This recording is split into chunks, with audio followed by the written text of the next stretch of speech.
সঙ্গীন প্রণয়াশক্তি লিখেছেন সুরায়া রাফা, পর্ব ১৬। একতরফা ভালোবাসা বরাবরই বিরহের।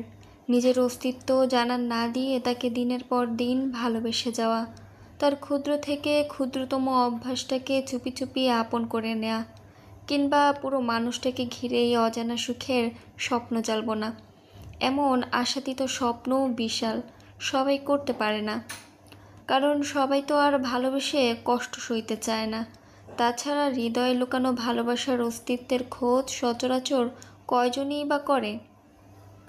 তবে সেই অস্তিত্ব, সেই স্বপ্ন যদি এক নিমিষে গুড়িয়ে যায়, অন্তরের অন্তঃস্থলে থাকা মানুষটা যদি সবচেয়ে জঘন্য আর ঘৃণিত মানুষে পরিণত হয়, তাহলে ভুলটা কার? যে ভালোবেসেছিল সেই মানুষটার নিশ্চয়ই। তাই তো ওরও আজকাল নিজেকে অপরাধী ভাবে, ভালোবাসার দোষে অপরাধী। কিন্তু ওরও যেটাকে একপাক্ষিক ভালোবাসা ভেবে বসে আছে, সেটা কি আদৌ ভালোবাসার অনুভূতি ছিল, নাকি নিতান্তই টিনেজ ফ্যান্টাসি? যদি তা নাই হবে, তবে নিখিলের বাইরে দ্বিতীয় পুরুষ হিসেবে কৃতিকের কাছে আসাটা কেন এত রোমাঞ্চকর? কেন ডানা ঝাপটানো বন্য পাখির ন্যায় বেসামাল আর ব্যতিগ্রস্ত? আজ আবহাওয়াটা বেশ ভালো, মাথার ওপর তির্যক আলো ছড়াচ্ছে সূর্যের কিরণ। তবুও প্রশান্ত মহাসাগরীয় বাতাসে ক্যালিফোর্নিয়ার আবহাওয়া বেশ ঠান্ডা। ঠান্ডা থাকা সত্ত্বেও অন্যান্য শীতল দিনের সাথে তুলনা করলে বলা যায় আজ গরম পড়েছে বেশ। নিলয়ের সূর্যতাপ গায়ে মাখতে মাখতে রাস্তার ফুটপাত ধরে এলোমেলো পা ফেলে হাঁটছে ওরও। পরনে লং স্কার্ট আর ডেনিম টপস, তার ওপর পাতলা কালো কোট, হাতের বাজে পোকেমন আঁকা কালো রঙা টোটো ব্যাগ। মাত্রই বাস ধরে হসপিটাল থেকে ফিরেছে সে, আর এখন গন্তব্য কৃতিকের জনমানবহীন শুনশান শহরতলি। আজ প্রায় সপ্তাহখানিক পর বাইরের পৃথিবীর মুখ দেখল ও, তাও আপার জোড়াজুড়িতে। গত এক সপ্তাহে ভার্সিটি যায়নি ওরও, আর না তো যাওয়ার ইচ্ছে জেগেছে মনে। সারাদিন কক্ষবন্দী হয়ে থাকে বলে আজ জোর করেই অনু হসপিটালে নিয়ে গিয়েছিল ওকে। মায়ের শারীরিক অবস্থার উন্নতি হচ্ছে, আজকালের মধ্যেই অপারেশন হবে, আর তারপর হয়তো সব কিছু আবার আগের মতো হয়ে যাবে। অনুর দুঃখের দিন ঘুচে যাবে, কিন্তু আদতে কি ঘুচবে ভেবে পায় না ওরও। কী করে বা পাবে? মাত্র কয়েক মাসের ব্যবধানে ওর হৃদয়টা যে ভেঙে টুকরো টুকরো হয়ে গেছে। একটা জঘন্য চরিত্রের মানুষকে দিনের পর দিন অন্ধের মতো মনে মনে ভালোবেসে গিয়েছে ও, অথচ তার ওই নোংরা চোখের ভাষাটা অবধি বুঝতে পারেনি। ছি, নিজের ওপর আরও একবার রাগের নদীতে জোয়ার এলো ওরুর। ও যে কত বড় আহাম্মক, সেটা ভেবে নিজেকেই নিজে হাজারটা চড় থাপ্পড় আর গালাগাল দিতে ইচ্ছে করছে ওর। ওরও যখন হাজারটা দোষী সাব্যস্ত করতে বারবার নিজেকেই নিজের কাঠগড়ায় দাঁড় করাচ্ছে, ঠিক তখনই রাস্তার বিপরীত পাশ থেকে জেব্রা ক্রসিং পার হয়ে ওর সামনে এসে দাঁড়ালো একজন। পুরো শরীর তার কালো দিয়ে আবৃত, এমনকি মুখটাও মাংকি টুপি দিয়ে আটকানো। চোখ দুটোতে হিংস্রতা জ্বলজ্বল করছে লোকটার। চোখ দেখেই বোঝা যাচ্ছে লোকটা বিশ্রীভাবে হাসছে। লোকটাকে দেখে ভাবনায় পড়ে গেল ওরও। ওর মনে হচ্ছে এই চোখ দুটো এর আগেও কোথায় যেন দেখেছেও। দেখলে দেখছে, কিন্তু এভাবে পথ আটকে দাঁড়ানোর মানে কি? নিজ ভুরু কুঞ্চিত করে ওরও বিরক্ত সুরে লোকটার উদ্দেশ্যে বলল, আপনি আবার কোন খ্যাতের মূলা? এমনিতেই ভারী অশান্তিতে আছি, পথ ছাড়ুন তো। লোকটা বোধহয় ওর কথা বুঝল না, বিদেশি হবে হয়তো, তাই ও ইংরেজিতে বলার চেষ্টা করলো, হু আর ইউ? লোকটা জবাব দিল না। নিঃশব্দে নির্লিপ্ত কপট চোখ দুটো নিক্ষেপ করলো নিজের হাতের দিকে। অরু ও তার চোখ অনুসরণ করলো, আর যা দেখলো তাতে পিলে চমকে উঠল ওর। লোকটার কালো রঙের গ্লাভস পরা হাতে বেশ বড়সড় একটা ধারালো ছুরি। দেখে মনে হচ্ছে ওরকে আঘাত করার জন্যেই অগ্রসর হয়েছে তার হাতটা। কিন্তু কেন?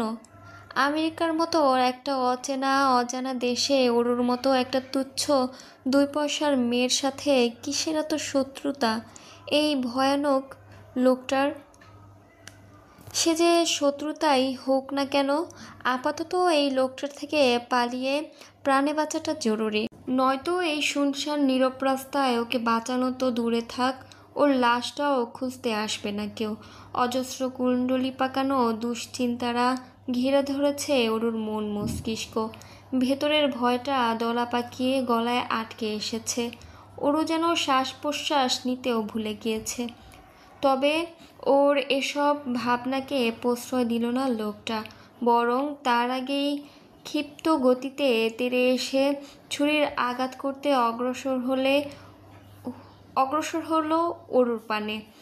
ঘটনাটা এতই দ্রুত ঘটছে যে কিছুই ঠাহর করতে পারল না অরু। লোকটা এগিয়ে আসতেই হিতাহিত জ্ঞানশূন্য হয়ে প্রাণপণে উল্টো দিকে দৌড়াতে লাগলো।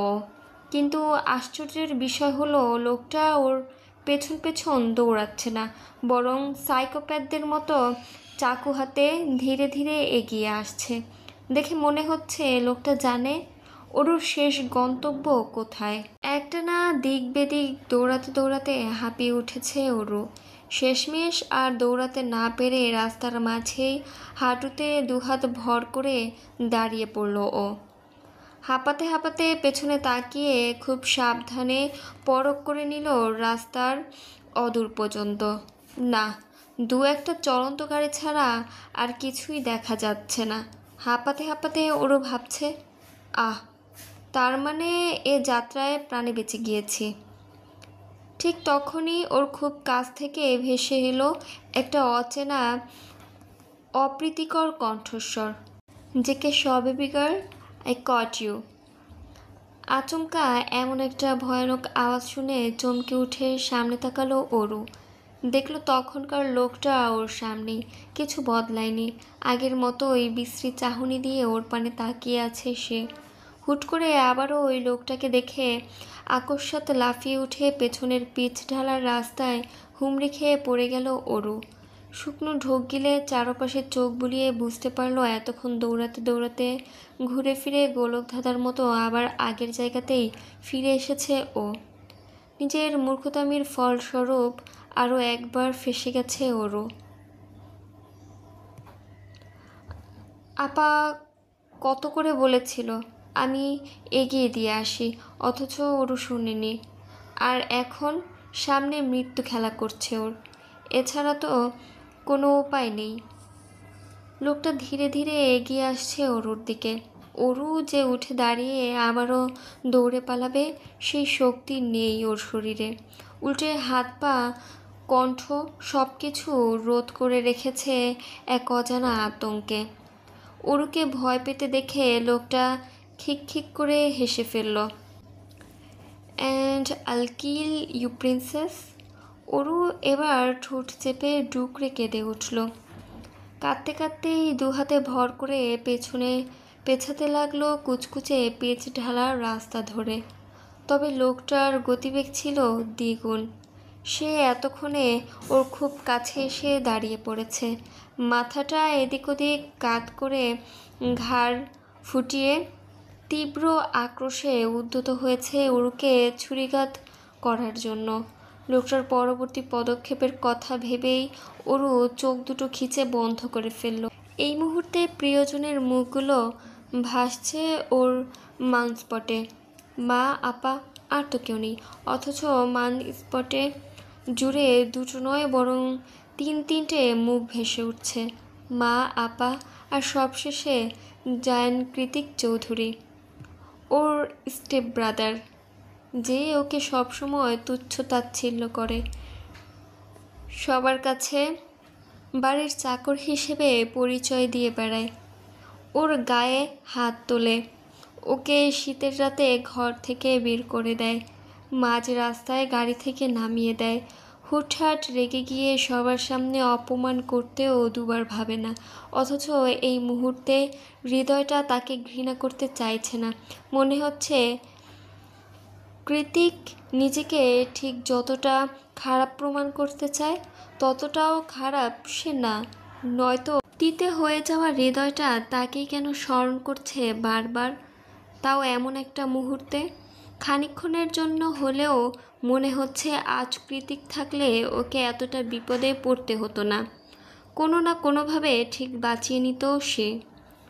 অরু সে কখন থেকে আজগুবি চিন্তায় বিভোর, অথচ লোকটা ওকে আঘাতে না করে চুপচাপ দাঁড়িয়ে আছে, তা কি করে হয়? কপালের উপর তরল জাতীয় কিছু অনুভব হতেই ভাবনার সুতো ছিঁড়ে যায় অরুর। জিনিসটা কি তা দেখার জন্য হাত দিয়ে কপালটা স্পর্শ করে সেটা চোখের সামনে এনে ধীরে ধীরে চোখ খুলল ও। দেখলো ওর হাত ভর্তি তরতাজা রক্ত। তাহলে কি লোকটা ওকে আঘাত করেছে? কই, ব্যথা লাগলো না তো? নাকি ইতিমধ্যে ইহলোক ত্যাগ করেছে অরু? ব্যাপারটা ঠিকভাবে আন্দাজ করার জন্য আচমকা মাথা তুলে চাইল অরু, আর যা দেখলো তাতে ওর দম আটকে যাওয়ার উপক্রম হলো। বিশ্বাস করতেও খানিকক্ষণ কষ্ট হলো, কিন্তু চোখের সামনে ঘুরতে থাকা ঘটনা তো আর মিথ্যে হতে পারে না। তাই চোখে কয়েকটা পলক ছেড়ে আবারও খেয়াল করে তাকালো। দেখলো ওই ধারালো ছুরিকে নিজের হাতে মুষ্টিবদ্ধ করে রেখেছে কৃতিক। এত জোরেই সেটা চেপে ধরেছে যে কৃতিকের হাত কেটে টুপটুপ করে রক্ত অরুর কপালে আর নাক বেয়ে চুবিয়ে চুবিয়ে পড়ছে। কারণ ওই লোকটা আর কৃতিকের মাঝখানে বসে আছে অরু। খানিকের মধ্যে কৃতিকের ঝরে পড়া রক্তে অরুর জামা কাপড় রক্তে রঞ্জিত হয়ে উঠেছে, তবুও ছুরি কিংবা ওই মুখ ঢাকা ছদ্মবেশী লোকটাকে কিছুতেই ছাড়ছে না কৃতিক। এক পর্যায়ে অরু সচকিত হয়ে উঠে দাঁড়িয়ে কৃতিকের ছুরি চেপে ধরা হাতটা টানতে শুরু করলো। আর্তনাদ করে কাঁদতে কাঁদতে বলল, কি করছেন? এটাকে ছাড়ুন, আপনার হাত কেটে যাচ্ছে তো। কৃতিকের অরুর কথায় কান নেই একটুও। ও তো ওই লোকটার মুখোশ উন্মোচনে ব্যস্ত। এক পর্যায়ে টানতে টানতে লোকটার মাংকি টুপিটা খুলেই ফেলল কৃতিক। এভাবে নিজের ছদ্মবেশ খুলে যেতেই লোকটা নিজের ছুরি আর টুপি ফেলে রেখেই দুহাত মুখ ঢেকে তড়িৎ গতিতে দৌড়ে পালালো। লোকটা পালিয়ে যাচ্ছে দেখে কৃতিক তীক্ষ্ণ দৃষ্টি নিক্ষেপ করলো সেদিকে।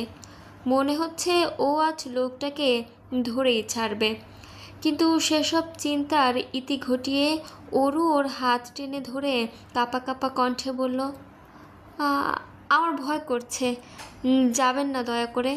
কৃতিকের পূর্ণ দৃষ্টি এবার অরুর দিকে চলে গেল, যে এই মুহূর্তে ওর রক্তে মাখামাখি হয়ে দাঁড়িয়ে আছে। রক্তে ভেজা অরুকে দেখে কৃতিকের চোখ জ্বলে উঠল।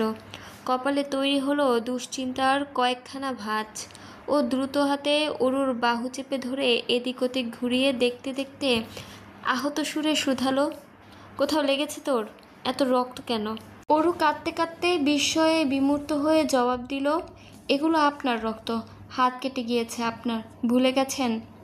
অরুর কথায় কৃতিক স্বস্তির নিঃশ্বাস ছেড়ে ওকে হুট করেই বুকে চেপে ধরে বলল, ও থ্যাঙ্কস গড। এবার আর দূরে থেকে নয়, কৃতিকের শরীরের স্যান্ডেলউড পারফিউমের মারাত্মক পুরুষালী গন্ধটা খুব কাছ থেকে এসে সুরসুরি দিল অরুর নাকে। তবে ও আপাতত এসব কিছু ভাববার মতো মানসিক অবস্থায় নেই, তাই কৃতিকের বাহুতে আগলে ধরাটা নিতান্তই স্বাভাবিক আর আন্তরিকতার চোখেই দেখল অরু। অরুকে পাঠিয়ে দিয়ে সারাদিন হসপিটালেই ছিল অনু। আজ আর পার্ট টাইমেও যাওয়া হয়নি ওর। খুব শীঘ্রই অপারেশন হবে মায়ের। অনুর জন্য এই মুহূর্তে হসপিটালে থাকা খুব জরুরি, তাই অনু ভেবেছে পার্ট টাইম থেকে কয়েকদিন ছুটি নিয়ে পুরো সময়টা হসপিটালে কাটাবে ও। এখন সন্ধ্যা রাত। অনু কেবলই হসপিটাল থেকে বেরিয়েছে। সারাদিন কিছু না খাওয়ার দরুন শরীরটা বড্ড ক্লান্ত লাগছে ওর। হসপিটাল থেকে কিছু দূর হেঁটে গেলে একটা গ্রোসারিস শপ পাওয়া যায়। অনু হাঁটতে হাঁটতে গ্রোসারিসে গিয়ে কিছু খাবার কিনে নিল। তারপর গিয়ে বসলো রাস্তার পাশে একটা খালি বেঞ্চিতে। সেখানে বসেই খেতে আরম্ভ করলো শুকনো খাবারগুলো। ওর মনটা আজ বড্ড ফুরফুরে, সেই সাথে ভেতরটাও হালকা লাগছে কয়েক গুণ। মনে হচ্ছে এতদিনের কষ্ট, পরিশ্রম, ত্যাগ কোনোটাই বিফলে যায়নি। অবশেষে সব কিছু ঠিকঠাক হবার দ্বারপ্রান্তে পৌঁছে গিয়েছে ওরা। হাতে থাকা বাবুলটিতে একটা লম্বা চিপ টেনে মুচকি হেসে অনু আনমনে বলে উঠল, আপনাকে খুব মিস করছি প্রত্যয় সাহেব। তারপর আবারও একটা লম্বা চিপ। তবে এবার অনু চায়ের চিপ নিয়েছে ঠিকই, কিন্তু সেটা আর গলা থেকে নামাতে পারল না। তার আগেই ওর দৃষ্টিগত হলো অনাকাঙ্ক্ষিত এক দৃশ্য। গ্রোসারি শপের সামনে প্রত্যয় একটা মেয়ের সাথে দাঁড়িয়ে আছে। ওর হাতেও দুটো বাবল টি এর জার। মেয়েটার ভাবভঙ্গিমা এমন যেন এখনই লাফ দিয়ে কোলে উঠে পড়বে প্রত্যয়ের। অনু বড্ড আত্মসম্মানী। এক নজর দেখেছে বলে সারাক্ষণ হ্যাংলার মতো তাকিয়ে তাদের কাণ্ড কারখানা দেখবে, এতটাও নির্লজ্জ মেয়ে ও নয়। তাই প্রত্যয়ের চোখ এদিকে আসার আগেই অনু হাঁটা দেয় উল্টো পথে। হাঁটার সময় রাস্তার পাশের ডাস্টবিনে ছুঁড়ে মারল হাতে থাকা বাবুটি ভর্তি জারটাকে। অনুর মতে এটা বাড়াবাড়ি নয়, এটাই ওর আত্মসম্মান, যা ও খুব সহজে খেলার জন্য কারো হাতে তুলে দেবে না। যদিও প্রত্যয়কে সেটা তুলে দেওয়ার জন্য ব্যতিব্যস্ত হয়ে উঠেছিল হৃদয়টা, তবে এখন মনে হচ্ছে সেটা নিতান্তই ভুল সিদ্ধান্ত হতো। অন্যান্য দিনের মতো আজও হলরুমের কাউচে বসে নিজের ক্ষত সারাতে বসেছে কৃতিক। তখন ওরও খেয়াল করেনি কৃতিক আগে থেকেই আহত ছিল। ওর দু পা, কপালের কিছুটা অংশ সবখানেই রক্তাক্ত ক্ষত ছিল। সেই সাথে বাইকার লেদার জ্যাকেটটাও ছিল ছেঁড়া। জামা কাপড় পাল্টে নিজেকে পরিষ্কার করে মাত্রই নিচে এসেছে ওরও। আপা বাড়িতে ফেরেনি। বিকালের ঘটনার পর থেকেই ভেতরে অজানা আতঙ্কটা যেন জেঁকে বসেছে দ্বিগুণ হারে। রুমের মধ্যেও একা একা থাকতে কেমন যেন গা ঝমঝম করছে ওর। তাই তো রুমের কাজ সেরে দ্রুত নিচে নেমে এসেছে ওরও। কৃতিক আজও ফার্স্ট এড নিয়ে বসে আছে, তবে ওর মুখভঙ্গিমা কেমন যেন অন্যরকম। নিজের শরীরের এত এত ক্ষততে কোনোরূপ খেয়াল নেই ওর। মনে হচ্ছে কোনো কিছু নিয়ে গভীর চিন্তায় ডুবে আছে কৃতিক। ওরও সেদিনের মতো করে কৃতিকের কাছে এগিয়ে গিয়ে আগ বাড়িয়ে বলল, দিন, আমি ট্রিট করে দিচ্ছি। হঠাৎ ওরুর আওয়াজে ধ্যান ভাঙে কৃতিকের। ও বিরক্ত হয়ে বলে, তুই পারবি না, যা তো নিজের কাজ কর গিয়ে। ওরু পাত্তা দিল না ওর কথায়। উল্টে গিয়ে বসলো কৃতিকের পায়ের কাছে। মেঝেতে বসে তুলার মধ্যে অ্যান্টিসেপটিক লাগিয়ে কৃতিকের হাঁটুর উপর চেপে ধরতেই চোখ দুটো খিচে বন্ধ করে নিল কৃতিক। তবে মুখ দিয়ে একটা টুর শব্দ বের হলো না ওর। ওরও বিরক্ত হলো। লোকটার অনুভূতি বলে কিছু নেই নাকি? ও কেন যেন ধূর্ততা অবলম্বন করলো। হুট করেই হাতের তুলোটা আরও শক্ত করে চেপে ধরল কৃতিকের ক্ষত স্থানে। এবারও চুপচাপ নির্বিঘ্ন সে। শুধু চোখ বুঝেই হাসকি স্বরে বলল, আমাকে ব্যথা দিয়ে শান্তি পাস? সঙ্গে সঙ্গে থেমে গেল ওরও। তার মানে কৃতিকেরও ব্যথা লাগে, শুধু মুখে প্রকাশ করে না। ও পুনরায় অ্যান্টিসেপটিক লাগাতে লাগাতে বলল, কি করে ব্যথা পেলেন? কৃতিক জবাব দেয়, just a minor bike accident. বাইকে আপনার এত আসক্তি, এত ব্যথা পাওয়ার পরও বাইক রাইডিং ছাড়েন না। কৃতিক ঠোঁট কামড়ে একটু হেসে বলল, তোর থেকে বহুগুণ কম। তাহলে ভাব তোকে কিভাবে ছাড়ি। পায়ের ক্ষতগুলোতে অন টাইম ব্যান্ডেজ লাগিয়ে দিয়ে কৃতিকের পাশে বসে ওর হাতটা দেখতে দেখতে ওরু বলল, কি বললেন? শুনিনি। নাথিং। আমি যখন কথা বলি তখন কান কোথায় থাকে তোর? ওরু ঠোঁট উল্টে বলল, আমি ভাবছি হাতের ক্ষতটা অনেক গভীর। এটা আমি কিভাবে ব্যান্ডেজ করব? দেখে তো মনে হচ্ছে সেলাই লাগবে। কৃতিক নিজের হাতটা ছাড়িয়ে নিয়ে বলল, না পারলে দূরে সর। নিজেই তো পাকনামি করে এসেছিস সাহায্য করতে, এখন বলছিস পারবো না। আমি বলেছি আসতে? অরু দীর্ঘ নিঃশ্বাস ছেড়ে কৃতিকের হাতটা আবারও টেনে নিয়ে সেখানটায় ব্যথানাশক লাগাতে লাগাতে বলল, আপনি এমন কেন? কেমন আমি? ঝগড়ুটে, দিলকে তাল বানিয়ে ফেলেন।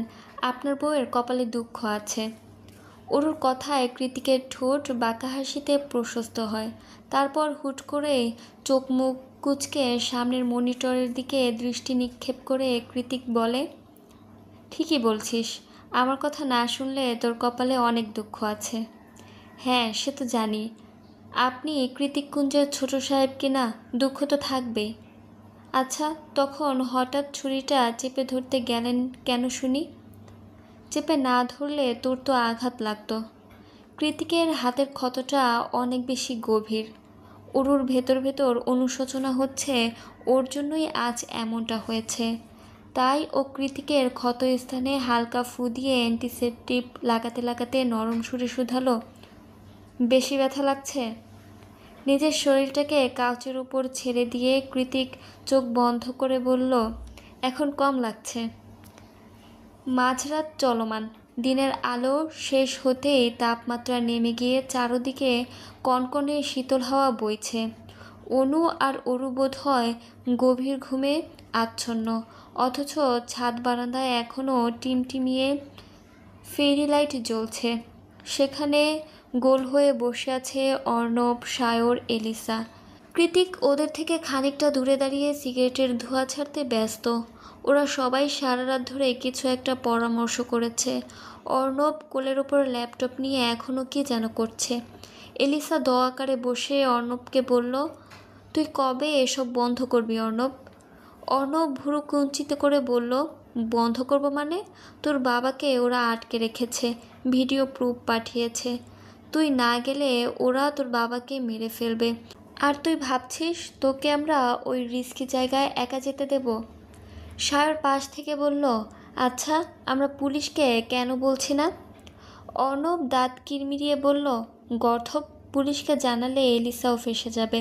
তাছাড়া ক্লাবটা ইউএসের নয়, থাইল্যান্ডের। ওদের বাগবিতণ্ডার মাঝে কৃতিক না ঘুরেই বলল, অর্ণব, প্রাইভেট জেট বুক কর। ওর ফ্লাইট ফোবিয়া আছে, ওকে নিয়ে বিজনেস ক্লাসে যেতে পারবো না। আশ্চর্যের শেষ সীমানায় গিয়ে সায়র, অর্ণব, এলিসা সবাই একই সুরে বলল, অরু। তীরের ছিলার মতো এক ভুরু উঁচিয়ে কৃতিক জবাব দেয়, ইয়েস, অরু। সায়র ব্যতিব্যস্ত হয়ে বলল, লাইক সিরিয়াসলি চেকে? আমরা একটা মিশন নিয়ে থাইল্যান্ড যাচ্ছি, আর তুই সেখানে বিপদের মধ্যে অরুকে নিয়ে যাবি? আমি যেখানে থাকবো সেখানে অরুর কোনো বিপদ নেই, এলিসা শুধালো। কিন্তু হঠাৎ অরুকে এভাবে? কৃতিক সিগারেটের শেষ অংশটা পায়ে পিষ্ট করে দাঁত চেপে বলল, ইয়েস্টারডে সামওয়ান ট্রাইভ টু অ্যাটাক হার। এবারও সবাই তার স্বরে বলল, কি?